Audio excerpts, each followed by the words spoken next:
Bonjour à tous, il est beau, il est grand, c'est Christophe Beaugrand. Christophe Beaugrand, applaudissements. Bonjour Jérémy, je m'applaudis tout seul. Ah, on n'a pas le droit de se toucher. On n'a pas le droit, c'est je peux pas te faire la bise non plus. Ben non, on doit pas rester sur le souvenir de s'être embrassé. Ouais, il n'y avait pas la langue. Non, Je de non. mémoire, hein. C'est à quelques jours de la finale de Ninja Ninja Warrior. Ouais. 3e saison. 6e, 5e. 5e saison. 5e saison, ça cartonne. En toute objectivité, pourquoi on t'a jamais vu sur le parcours? Alors pour le coup, ce sont des histoires d'assurance. On n'a pas le droit. Nous, on adorerait. Ah non, je te jure. Nous, on adorerait avec Denis essayer. Iris, elle veut pas. Hein. Elle l'avait fait en tant que candidate sur la saison 2. Elle s'est cassé la gueule au bout de. s'est cassé un ongle, donc elle veut plus y retourner. Mais avec Denis, on adorerait essayer. Mais si on se fout de la cheville, ce qui est toujours possible, les assurances refusent. Tu penses que tu seras un bon candidat ou Je pas? pense que je serais lamentable. Mais je le ferai avec beaucoup de joie. Hein. C'est déjà ça. Christophe, t'as grandi où? J'ai grandi à Villebon-sur-Yvette, dans le 91. Une jolie petite bourgade de 9500 habitants au cœur de l'Essonne, dans la vallée de Chevreuse, dans une petite maisonnette rue de la Basse-Roche. Petite maison avec un balcon en bois. Et comment on appelle les habitants de... Les Villebonnaises et les Villebonnais. J'étais un Villebonnais. T'as grandi jusqu'à quel âge là-bas? J'ai grandi jusqu'à quel âge? Oui, pardon. J'ai grandi... Ah non, oui. Oui. Ben, j'y ai vécu jusqu'à 18 ans. Après, Ah oui. j'ai fait mes études. t'as Je tout suis fait parti, là-bas. enfin 19 ans. J'ai tout fait presque. Pas totalement tout. J'ai fait 2-3 trucs en banlieue. Je me rappelle avoir fait un truc à Gif-sur-Yvette dans l'Opel Corsa de ma maman un soir. Bref. Pardon, je sais pas pourquoi je parle de ça. Ah, chips. Oui, à Gif-sur-Yvette, c'est à côté. Et c'était avec un Villebon-sur-Yvette. garçon? C'était avec une femme? C'était avec une femme. Ah, ça, Ouais. là, t'envoies un message d'espoir quand même. Non, parce que c'était une catastrophe. Donc, c'était un message de...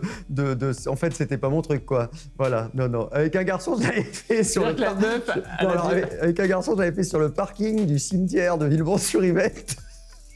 Oh là là. C'est-à-dire que la Il n'y a meuf... que toi qui peux me faire dire des trucs Tu te rends pareils. compte que la meuf, elle a quand même pas de chance. C'est-à-dire qu'elle se tape une voiture, déjà, elle aurait pu... Une Opel Corsa, en plus. Doublement pas de chance, parce que c'était pas un modèle très récent. Hein. Elle sentait l'humidité et tout. La voiture. Hein. Pardon. Non, mais c'était pas terrible. En fait, t'aurais pu faire une carrière dans l'automobile. Ah bah quand je vois ce que j'ai fait là, j'aurais pu faire Ninja Warrior surtout. Moi, je l'embrasse si elle nous regarde et... C'est quoi l'enfance de Christophe? ça dépend à quelle période. T'es un gamin, t'es comment J'étais très solitaire, petit garçon. Très solitaire. Ouais, parce que en fait, j'étais un peu décalé déjà. Alors aujourd'hui, ça va. C'est vrai? Je connais des gens qui me ressemblent un peu comme toi, qui sont un peu décalés. Gamin, j'étais assez solitaire, pas très en phase avec les autres petits garçons et petites filles. Je pense que j'ai su très tôt que j'étais homosexuel. Vraiment, les souvenirs que j'ai, même, je sais pas, 6-7 ans, j'en étais persuadé déjà. Ah Donc, ouais? je savais qu'il y avait quelque chose et du coup, j'avais assez peur. On se moquait pas mal de moi. J'ai vécu un peu, gamin, ce qu'on peut appeler le harcèlement scolaire. Donc, on n'appelait pas ça comme ça à l'époque. Non, on appelait ça être un bolos. Voilà, on appelait ça s'en prendre plein la tronche. Et voilà, et c'est des moments difficiles quand t'es gamin, Ouais. parce que tu te rends compte que t'es un peu à côté, tu sens que t'es différent, on te le fait ressentir beaucoup. Et puis du coup, tu rentres chez toi et t'as pas envie d'inquiéter tes parents. Donc, quand on demande si ta journée s'est bien passée, quand maman te demande ça, bah, tu dis ouais, c'était super. Et puis tu pleures un peu dans ta chambre en cachette parce que tu veux pas inquiéter tes parents. Donc voilà, maintenant que je suis devenu papa, ces souvenirs-là me sont revenus, c'est marrant. Ah, c'est rigolo. Ouais. Et tes parents font quoi à l'époque? Ma maman est maman au foyer, elle s'est occupée de ma grande sœur et moi. J'ai une sœur qui a 7 ans de plus que moi. Et mon papa était cadre commercial dans une entreprise, il vendait des câbles. Quel âge le premier bisou sur la bouche? Je devais avoir 16 ans, la pauvre. 16 ans? Oui, j'étais pas en avance. Hein, oui. J'étais jamais invité au boom. Je te dis, t'as vu la gueule que j'avais, j'étais pas populaire, j'étais un pauvre type. Donc j'aurais 15 ou 16 ans, je pense, avec une jeune fille qui s'appelait Sandrine, qui était ma voisine. Et en fait, on était très potes parce qu'elle était fan de Mylène Farmer. Je pense que cette interview est une blague. Elle était fan de Mylène Farmer, nous avions cette passion commune. Et du coup, on s'est embrassés. Vous êtes embrassés. T'es resté longtemps avec? Dans la bouche? Non. Ah, non. Non, je pense que ça n'a pas duré longtemps. On a continué à parler de Mylène Farmer, mais on a arrêté les baisers assez rapidement. Je crois qu'elle aurait voulu aller plus loin, mais alors vraiment, c'était pas mon truc. Mais Je m'en chantais par cœur. Premier âge, premier bisou à un garçon? Premier bisou à un garçon, ça n'avait pas commencé par un bisou. C'est pas possible. Je vais te raconter. C'est dans une appel Corsa. J'ai jamais raconté ça. J'étais dans le métro. J'allais avoir 18 ans. C'était quelques semaines avant mes 18 ans. J'allais chez mon orthodontiste à Paris. Il fallait que j'aille voir une spécialiste tellement c'était le bordel. Il y avait vraiment tout à refaire. Et je lisais mon code Rousseau, tu sais, pour apprendre à conduire. Parce que j'habitais en banlieue, dans ma fameuse banlieue à Villebon-sur-Yvette. Sans voiture, tu es mort. Donc, du coup, et en attendant, je prenais le métro. Et il y a un garçon qui me... J'étais assis comme ça. Il y a un mec qui me regarde, jeune, plutôt mignon, et tu sens bien le regard insistant quand même. Tu sens qu'il se passe un truc, en tout cas qu'il a l'air de... C'est un regard qui crie braguette, comme on dit. Et du coup, il se lève à un moment donné à une station, et là, il fait tomber un petit papier. J'imagine qu'il a mis son numéro de téléphone dessus. Là, j'ai l'impression que toute la rame me regarde, donc là, je mets hop, le pied sur le papier, comme ça, tac. Pour le cacher, puis j'attends quand même 1 ou 2 stations pour faire comme ça, tu sais, me baisser, ramasser le petit papier. Là, je vois que c'est un numéro de téléphone, sauf qu'à l'époque, mon bon monsieur, il n'y avait pas les portables, ce genre de truc. Donc 3 jours après, je crois, je suis allé à une cabine téléphonique. Il fallait que je récupère une carte, j'avais pas de carte de cabine téléphonique. Bref, je ne sais pas exactement ce qu'on s'est dit, mais on s'est donné rendez-vous chez lui, c'était dans le 9e arrondissement, je me rappelle. Mais je crois qu'on ne s'est pas embrassé. Tout ça pour dire que j'avais toujours pas le bisou. Mais c'était très sympa. Je ne sais pas comment il s'appelle. T'as un parcours scolaire qui est assez exemplaire. T'as fait Hippocane. Tu vois, pour faire Secret Story, ça valait le coup. Est-ce que tu sens que aujourd'hui, c'était nécessaire pour toi de faire Hippocane, faire une école de journalisme, etc. Ou tu penses que tu aurais pu arriver autrement en télé? Je sais pas, en l'occurrence, comment... Enfin, je sais pas si j'aurais pu arriver différemment, peut-être, aujourd'hui, mais ce qui est sûr, c'est que je pense qu'il est très important, même quand on présente des émissions de divertissement, d'avoir une solide culture générale, de savoir s'exprimer correctement. Moi, je suis un peu un ayatollah de l'orthographe, donc je pense que c'est extrêmement important de savoir s'exprimer, de ne pas avoir de ne pas faire de fautes, tout ce genre de choses. Moi, je suis un côté un peu à l'ancienne là-dessus. C'est pour ça que j'ai les yeux qui saignent parfois sur les réseaux sociaux, parce que c'est parfois un peu pénible à lire. Mais oui, non, je pense que de toute façon... avoir une culture générale, c'est important dans tout métier médiatique. Et puis, ça me permet de temps en temps de gagner le grand concours des animateurs. Donc, comme ça, les gens se disent « Ah, il n'est pas si couillant, le mec qui fait Secret Story ». Tu as le record de... Non, c'est Julien Arnaud qui a le record. Ah bon, je pensais que c'était toi. Non, je crois qu'il en a 7 et moi, j'en ai 5, ce qui est déjà pas mal.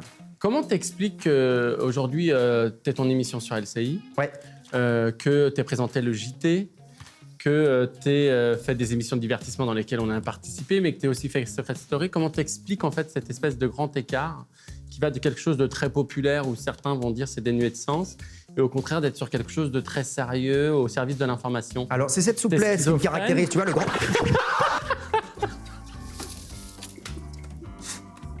Bon ben voilà. C'est très bien, c'est normal. Tu es le premier à chuter de cette balançoire. Voilà, donc je disais, c'est cette souplesse qui me caractérise, le grand écart. Mais tu peux. Qu'est-ce que j'ai cassé? Tu viens de faire ton téléphone. Mon téléphone. Pardon. Le mec ne tient pas en place. Non, je suis désolé. Non, mais tu penses qu'au final, c'est quelque chose qui te sert ou qui te dessert? Alors, je me suis jamais posé la question comme ça. En tout cas, ce qui est sûr, c'est que je suis passionné depuis gamin, à la fois par l'information et par le divertissement. C'est-à-dire, quand j'étais petit, je regardais, je te disais, je parlais de Dorothée, mais j'adorais regarder Sacrée Soirée ou les émissions de Chavannes, et j'étais passionné par les émissions politiques. Je regardais les interviews politiques alors que j'avais 10 ou 11 ans. Et je pense qu'on peut être intéressé par plusieurs choses. On peut avoir une personnalité riche et que c'est pas parce qu'on est animateur qu'on ne s'intéresse pas à l'actualité, et inversement, c'est pas parce qu'on est journaliste qu'on n'aime pas le pur divertissement. Donc j'ai la chance aujourd'hui, pour le coup, que le groupe TF1 me permette de m'exprimer, d'exprimer les différentes facettes de ma personnalité, que ce soit sur LCI, effectivement, avec des talk-shows d'actu, avec des interviews politiques, avec des hommes politiques invités, et en même temps de pouvoir faire Ninja Warrior ou Les Bêtisiers, par exemple, ou en son temps Secret Story. Ça montre que le public a souvent plus d'ouverture d'esprit que les gens du métier, en fait. C'est clair. Est-ce que tu penses que ton homosexualité par rapport à ta place de présentateur télé, ça a été un frein ou pas? J'espère que non. En l'occurrence, il se trouve que je suis chroniqueur sur la première radio de France qui est RTL, que je suis présentateur sur la première télé de France qui est TF1, et j'ai 4 heures d'antenne sur LCI par semaine. Donc j'imagine que ça m'a pas freiné. Peut-être on m'aurait peut-être proposé plus de choses ou d'autres choses. Je suis pas sûr. Je pense pas que ça m'ait desservi. À la limite, ça pourrait presque être l'inverse, dans le sens où j'étais un des premiers à en parler ouvertement, et ça a peut-être permis à ce qu'on me repère un peu. On se dit tiens, lui, il sort un peu du cadre, il est un peu différent. Et t'es garant en plus pour le groupe TF1. Oui, je suis ambassadeur d'une charte LGBT. LGBTI. Exactement, et c'est vrai que c'est important d'essayer. Je parlais d'exemplarité tout à l'heure, mais c'est vrai qu'on a conscience quand on est un média aussi important que TF1, qui est quand même la première chaîne d'Europe et le premier groupe d'Europe, que tout ce qu'on diffuse à l'antenne a forcément un impact sur les gens qui regardent. Donc, on contribue à faire évoluer les mentalités, ça c'est important. Qu'est-ce qui te manque aujourd'hui, j'ai une baguette magique, pour être hyper heureux professionnellement? Je pense un beau divertissement en plus sur TF1. J'adorerais une émission de chansons, j'adore la chanson, j'adore la musique. Donc, mais bon, là, ça n'est pas d'actualité pour l'instant. Et qu'est-ce qui te manquerait pour être heureux personnellement? Un autre enfant? Alors là, rien ne me manque pour être heureux personnellement. J'ai la chance d'avoir un mari que j'aime, d'avoir un adorable petit garçon. Donc moi, je suis comblé comme je ne l'ai jamais été. Je me suis jamais senti aussi bien dans ma peau, et c'est vrai que notre vie, je parle de notre famille avec Ghislain, a pris une dimension et un sens tout à fait différent depuis le 9 novembre de l'année dernière, 2019, avec la naissance de notre petit garçon Valentin. Mais je vais te dire, aujourd'hui, c'est ma priorité. C'est-à-dire que vraiment, mon unique objectif dans la vie, alors je suis passionné par le métier que je fais, je vais continuer à le faire évidemment, mais ce qui me préoccupe vraiment, c'est que mon petit garçon grandisse dans de bonnes conditions, qu'il soit heureux, bien dans ses baskets, épanoui. Voilà, c'est ça qui me On s'en était parlé, que ça changeait la vie. Ouais. Qu'est-ce que tu réponds à quelqu'un qui vient te voir et qui te dit vous êtes papa aujourd'hui parce que vous avez acheté le ventre d'une femme? Alors, j'ai un petit haut le cœur si on me dit ça, et c'est vrai qu'on lit parfois ces critiques sur les réseaux sociaux. Je pense que les gens qui disent ça, certains le disent peut-être de bonne foi d'ailleurs, car ils ont été trompés par des discours qu'on voit sur les réseaux sociaux, notamment manipulés par un certain nombre de militants anti-gays et anti-LGBT, et puis anti-gestation pour autrui, puisque la gestation pour autrui ne concerne pas que les couples homosexuels, il y a aussi des célibataires ou des hétérosexuels qui ont recours à cette pratique. J'ai envie de leur dire simplement, écoutez ces femmes, intéressez-vous vraiment à ce sujet et vous verrez que ce que vous dites est totalement faux. Moi, au moment de la naissance de Valentin, j'ai reçu, heureusement, peut-être 95% de messages formidables et de félicitations sur les réseaux sociaux, puis quelques messages violents en disant ah ben voilà, vous avez commandé votre bébé sur Amazon, ça y est, il est arrivé par la poste, s'il vous plaît pas, vous allez le changer au magasin, ce genre de choses dégueulasses. Et c'est tellement pas ça l'histoire d'une gestation pour autrui. C'est-à-dire qu'on rencontre une femme qui, pendant plusieurs mois, avec qui vous allez être en contact tout le temps, qui va faire cet acte incroyable d'accueillir votre bébé, de le faire grandir, et c'est devenu des amis, Jacob et Whitney. Whitney. Ouais, Whitney. Non, alors non, rien à voir. Elle est rousse. donc, Mylène. Voilà, Mylène. Qu'est-ce que tu dirais aujourd'hui à un jeune qui te posera la question, c'est quoi les 3 qualités pour être un animateur télé? Alors, je dirais sincère, curieux et généreux. Voilà, je pense. En parlant de et sexy, c'est pas mal aussi. Ouais. Enfin, ça marche pas sur lui, mais sur moi. En parlant de curiosité, oui. Viens voir. Ah,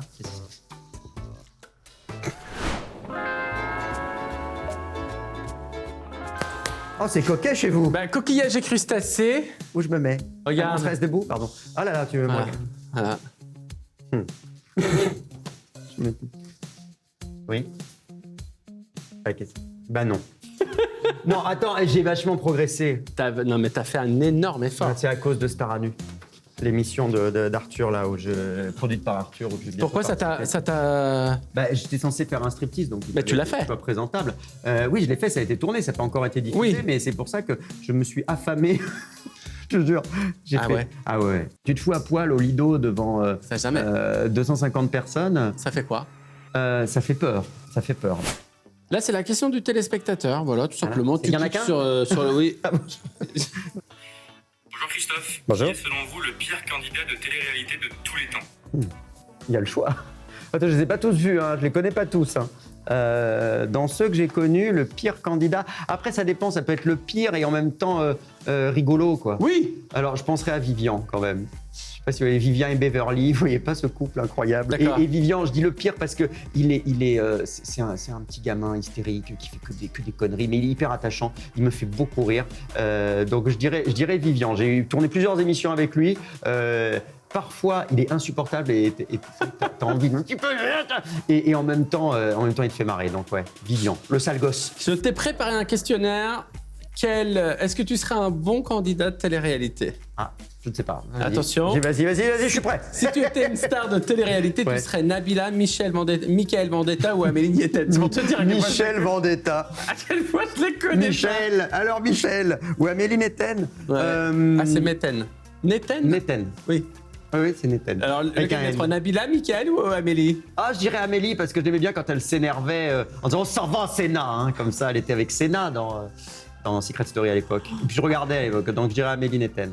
Dans un jeu d'enfermement, oui. Tu essaies de te mettre tout le monde dans ta poche, tu repères les emmerdeurs et tu les évites, ou tu te régales, t'es au spectacle? Ah, moi, je serais plus ça, je pense. Et j'essaierais de mettre l'ambiance Je ferais la bouffe pour tout le monde. Moi, j'adore cuisiner. Donc, je pense qu'ils m'élimineraient pas tout de suite parce que je leur ferais des bons petits plats. Je serais peut-être un peu relou, tu vois, mais je leur ferais des bons petits plats. Après, je vois certains candidats, je sais pas si la cohabitation serait supportable. Mais tu sais que ça aurait existé, tout ça, quand j'étais plus jeune. Je pense que j'aurais adoré m'inscrire. Et je me dis toujours, mais ça doit être incroyable. J'aimerais bien un jour, mais c'est pas possible. Bah oui, maintenant. Mais franchement, je sais pas comment j'aurais supporté. Mais ça me fascine assez, en fait. Moi, je pense que tu craqueras assez vite. Craquera? Ouais. Je craquera. Dans un jeu de télé-réalité, tu es quel personnage? La teigne, le séducteur, le confident des filles? Mais on peut être à la fois une teigne séductrice qui se confie et qui écoute les filles. Donc moi je fais un mix. Regarde, le mec est déjà dans le stratège. Bah, bien sûr, faut essayer. Non attends, tu vois, il faut à la fois être le confident des filles pour te les mettre dans la poche pour qu'elles ne votent pas contre toi. Il faut en même temps être le séducteur pour réussir comme ça à te mettre tout le monde dans la poche. Et en même temps être la teigne auprès du public, mais en douce quand tu es dans le confessionnal pour faire marrer les téléspectateurs pour qu'on vote pour toi. Voilà. Hey, pourquoi les candidates de télé-réalité sont toujours si chics? c'est vrai qu'il y a une certaine élégance. Il y a un truc, je pense que c'est parce qu'elles ont le même chirurgien. C'est peut-être pour ça. Moi, le problème, c'est que tu vois, j'ai eu des candidates. Je vois l'autre jour, j'ai vu en photo un truc, et on me demande des nouvelles. Est-ce que tu as des nouvelles de machine? Je vois sa photo, je dis, mais je la connais pas, elle. Et je dis, ah si, il y a eu du boulot quand même, hein. Elle, ah oui, je l'ai eu en candidate. Ouh, eh ben dis donc, le chantier. Moi, je bosse chez Bouygues, mais là, franchement, il y a eu du boulot, hein. Quelle émission tu pourrais faire? Pékin Express, The Islands ou Je suis une célébrité, sortez-moi de là? Pékin Express, non. Cette émission me met très mal à l'aise. Ah bon? Elle est super bien produite. Moi, elle me stresse, elle m'angoisse. De les voir faire du stop, je sais pas pourquoi j'ai toujours un problème avec le stop. Ça m'angoisse. Pourtant, toi qui es spécialiste des voitures. Ah oui, mais j'ai ma voiture à moi. Moi, je vais pas dans celle des autres. Non, mais elle m'angoisse. The Island, je te vois pas du tout. Non, moi, je rêverais. Alors, je suis désolé, elle est pas dans la liste. Moi, je rêverais de faire Koh-Lanta. Moi, c'est. Ouais, mais c'est très dur, hein. Je sais, mais je serais peut-être éliminé très vite. Mais j'adorerais faire Koh-Lanta. J'essaye de tanner Denis Brognard, hein, mais c'est impossible. Ils le font pas faire à des célébrités, sauf des sportifs de haut niveau. Moi, j'avais fait, comment ça s'appelait, avec Tal. Ah oui, l'aventure Robinson. L'aventure Robinson, c'était très dur. J'avais perdu 4 kilos en 3 jours. Ah bah, tu devrais y retourner.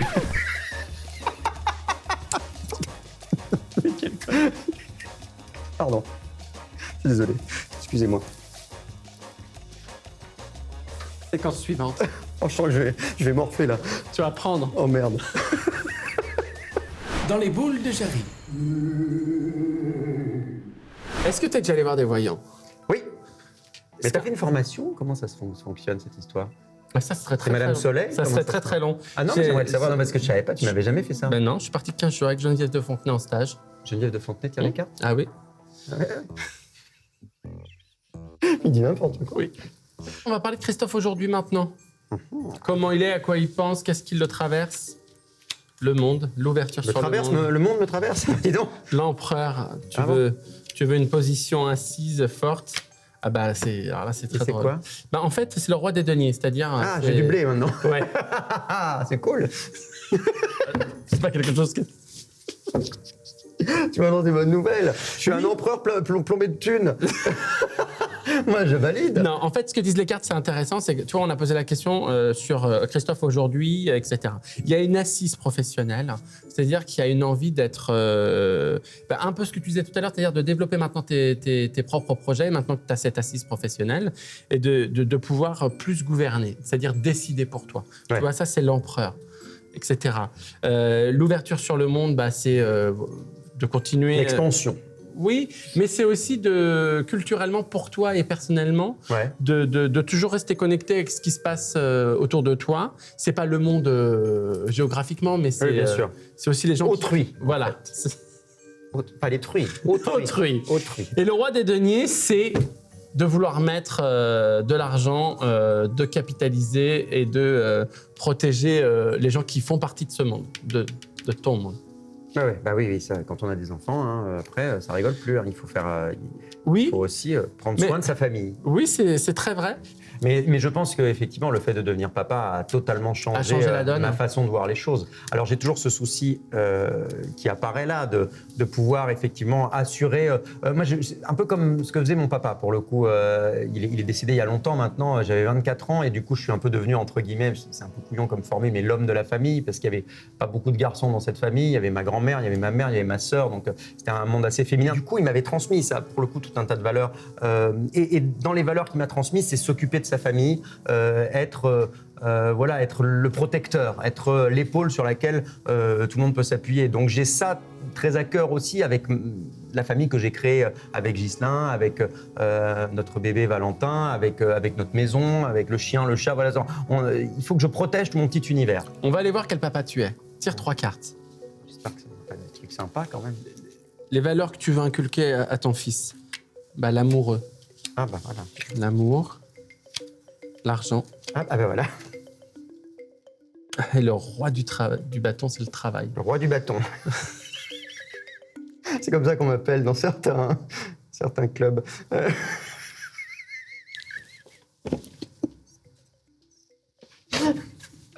Pardon, je suis désolé. Donc, allez.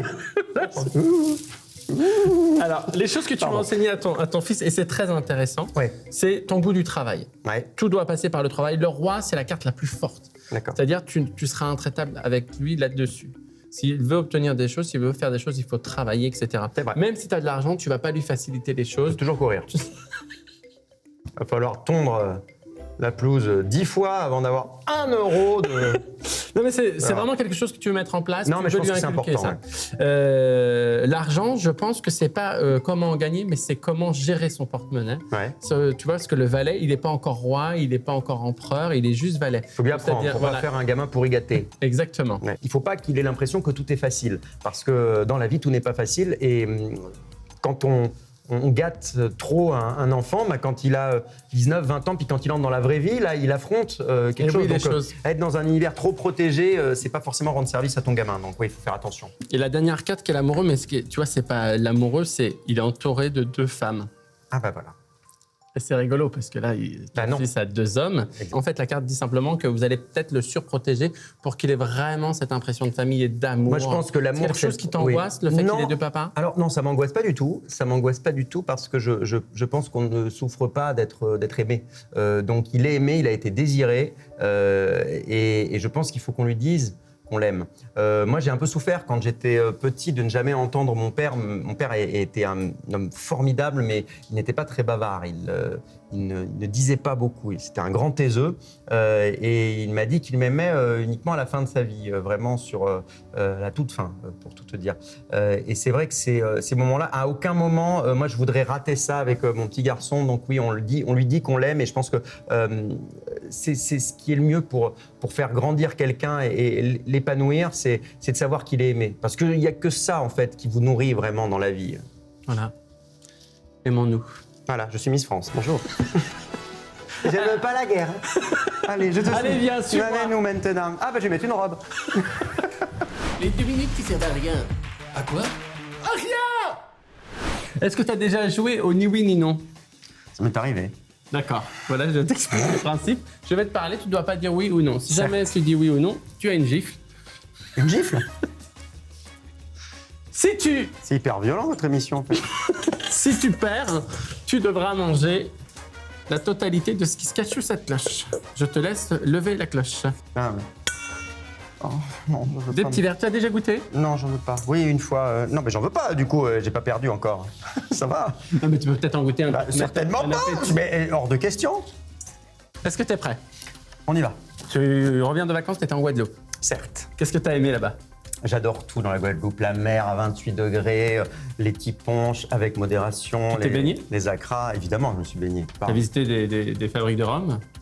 Des fabriques de rhum, j'avais fait d'autres années. Là, je ne l'ai pas fait cette année. Là, je suis plutôt allé sur des petites îles. Il y a un truc qui s'appelle la Petite Terre, qui est magnifique. Est-ce qu'il y a le Covid là-bas?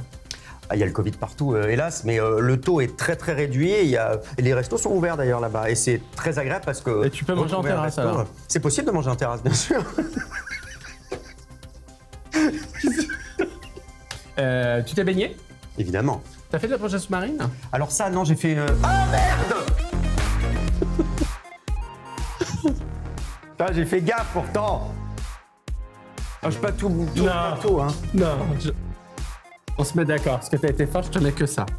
Cette poignée-là. Ah, c'est gentil, ça suffit. Et moi, pour t'aider, je vais en remanger un. Mais peut-être que t'aimes ça, toi, en fait. Je déteste. Allez, c'est parti. Santé.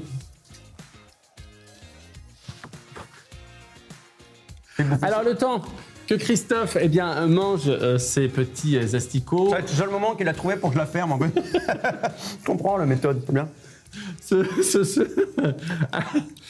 Le 30, qui va gagner? Qu'est-ce qu'il dit? Le 30 Ninja Warrior. Mais qui je vais va pas te le gagner? dire, il faut regarder l'émission. Puis, on verra s'il y a un gagnant déjà. Je te rappelle que. Il n'y a pas de gagnant forcément. Alors, on voit qu'il regarde jamais l'émission. Mais Déjà, si. il pense qu'il n'y a que 3 saisons, c'est la 5e. Il y a eu le premier gagnant l'année dernière. Ah, c'est ça. Il n'y avait pas eu de gagnant avant. Et là, on va voir, le gagnant de l'année dernière remet son titre en jeu. Jean Tesnas du Moncel. Il va donc tenter de nouveau. Il t'en reste encore. Hein. Ah, ouais. On va te donner de l'eau. beaucoup. En tout cas, rendez-vous la semaine prochaine avec un nouvel invité. D'ici là, Ninja Warrior le 30 à 21h05, normalement, sauf si c'est comme toujours, un petit peu plus tard. Bisous à Ghislain, mon mari, que j'aime tant, et Valentin, tu es la surprise de ma vie, tu es extraordinaire, tu es mon trésor, voilà, je t'aime. Bisous. Moi aussi, je vous aime. T'aimes aussi ma famille?